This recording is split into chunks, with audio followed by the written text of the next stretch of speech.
It's time for Talking Michigan Transportation, a podcast devoted to the conversations with people at the forefront of the ongoing mobility revolution. In the state that put the world on wheels, here's your host, MDOT Communications Director, Jeff Cranson. Hi, welcome to Talking Michigan Transportation, the podcast about all things mobility in the state of Michigan. Once again, I'm Jeff Cranson, and today I'm talking with Mark Geib, who is the MDOT Engineer of Operations and Administrator of our maintenance programs, which basically means he's the guy that oversees statewide operations, meaning how traffic is flowing, what we are doing to ensure the safest and most efficient travel of everybody, whether it's commercial vehicles or passenger vehicles. And his job becomes especially important, and he's always in the spotlight when winter comes around. And Mark has a great deal of experience dealing with winter in Michigan and watching various things that have been tried, some with great success, some with not such great success, to help with clearing snow and making the roads safe and dry.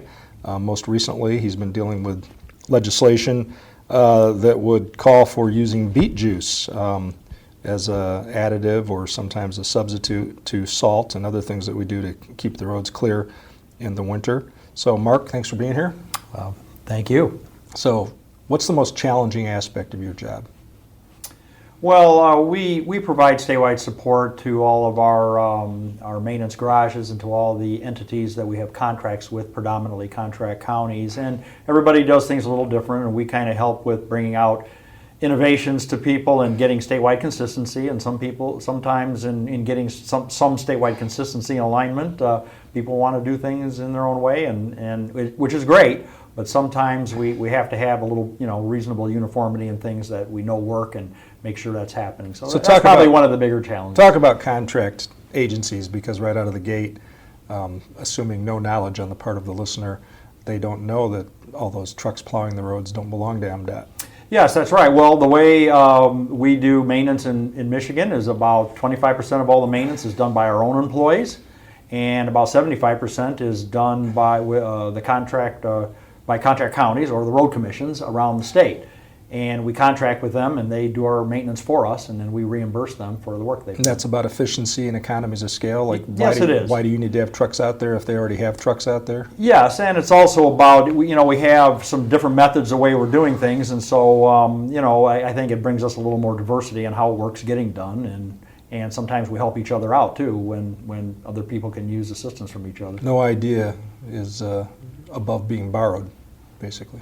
Yeah, true. Yeah. So talk about those relationships then. So if you're based in Lansing and you're kind of the head of statewide maintenance, and in each region there's a maintenance coordinator that works with those counties and those local agencies, yes. Where do you have to get involved? Well, I typically get involved when we're trying to bring a new idea or innovation out, or if there's a contract interpretation disagreement between some of our people outstate and contract county, and then I'll get involved and we'll talk through it, and so we kind of provide support when sometimes people aren't seeing eye to eye. It's a big state.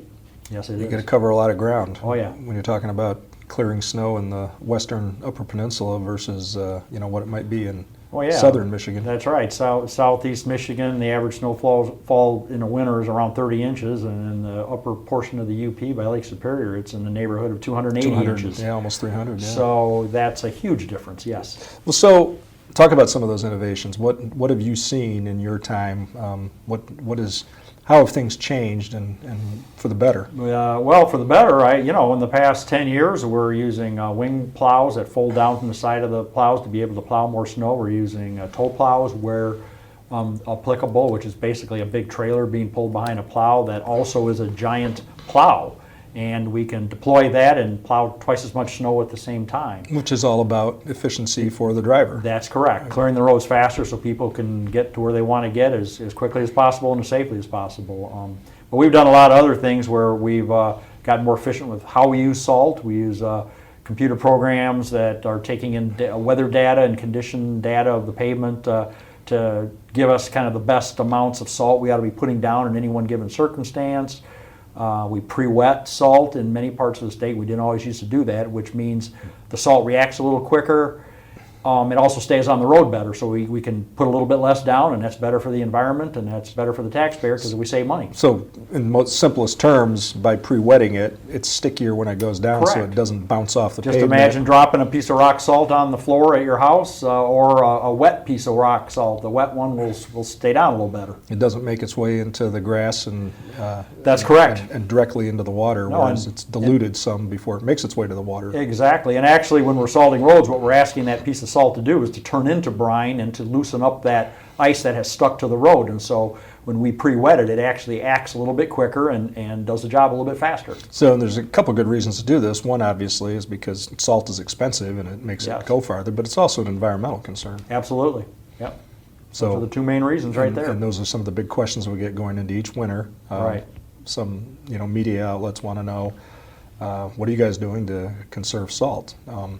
And it's a really tough thing because all of us, look in the mirror and see an environmentalist. We all like to think that we do what we can, but we also want our commute to be 20 minutes if it's supposed to be 20 minutes. Yeah, absolutely. But our attitude really is we always try to have an open mind to new innovations and what other people are doing. When we look out at other states and we all share ideas, and when somebody comes up with something that's going to make it a little bit more efficient, then we look at it and we try it.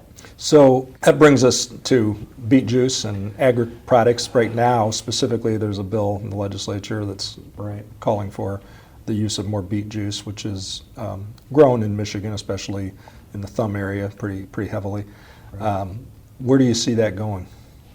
Well, first of all, we already do use agricultural byproduct that's corn-based because that's extremely abundant also, as is beet byproduct.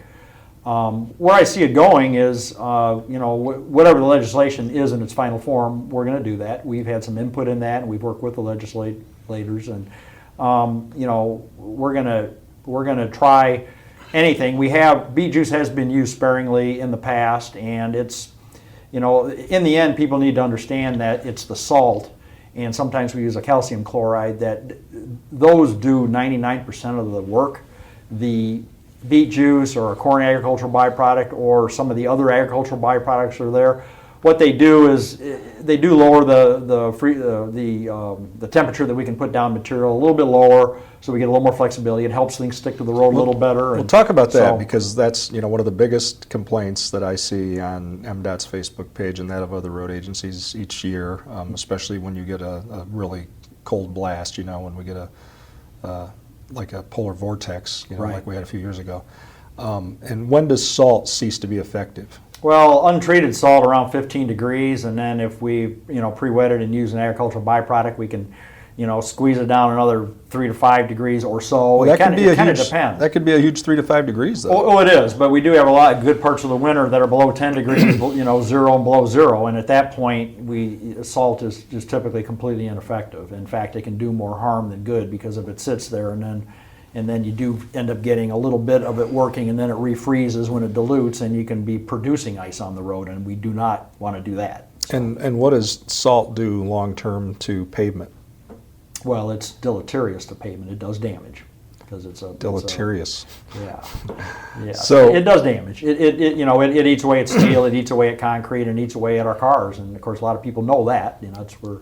Yeah, and just like car makers have figured out things to do to better protect, our cars from salt and salt damage. Right. Pavement engineers have figured out better things to do with concrete and asphalt to protect them from salt. That's correct. Although it's still, roads as time goes on, they deteriorate and cracks open up, and then all this material does go down into the cracks in the road. Or not all of it, but some of it does, and it still works against our pavements. So yeah.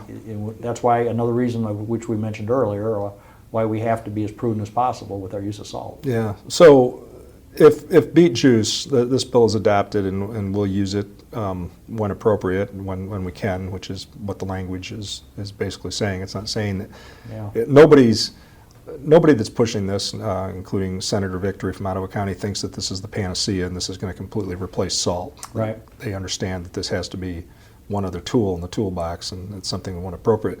But it sounds like you're saying the best thing about the agricultural byproducts is that it allows you to use salt in colder temperatures.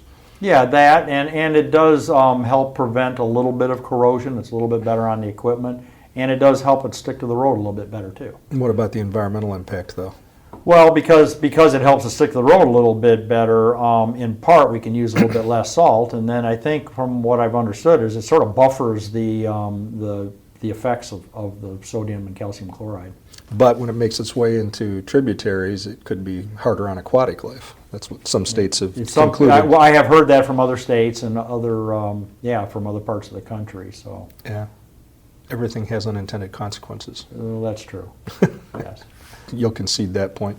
So talk about what we've been doing at MDOT to track plows and the various ways you can look on MyDrive and other ways. We have our, as you just mentioned, our MyDrive website, and you can actually go on that during a winter storm, and we have GPS units that will show where each of the plow trucks are, so you can see where our trucks are, and in some of them we have cameras also, so you can actually see what's going on. So, a lot of times people wonder where the plow is, and they need to understand that most plows are on routes that take anywhere from 1.5 to 2 hours to go in a complete loop, and so they're only going to be in any one spot once every 1.5 to 2 hours during a snowstorm. But the hope is that eventually more and more of the contract agencies might be able to participate in some way. You could track their plows too. That's true, and we are kind of slowly working in that direction as time and money allow. Yeah.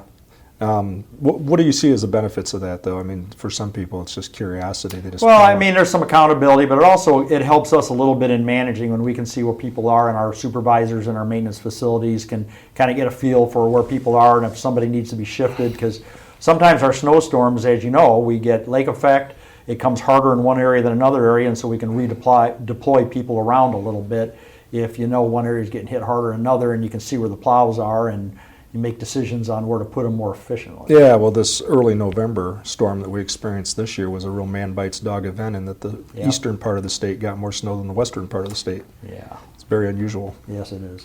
So I guess if we can do more to track the plows, it's like you talk about accountability, but it also, citizens can see where they've been, where they're going, where they haven't been yet. So It's an advantage to you. And if you have the kind of job or whatever your travel is taking you to that day where you have a little flexibility, it's good to know that I can find out if this road's already been plowed or not. Yeah, we're being more transparent, and if somebody really wants to know where that snowplow is, you can look. Yeah. And they can find it, and you'll say, okay, I can kind of see by how it's trickling along on this website how long it'll be back to the area I'm thinking about or where I am right now.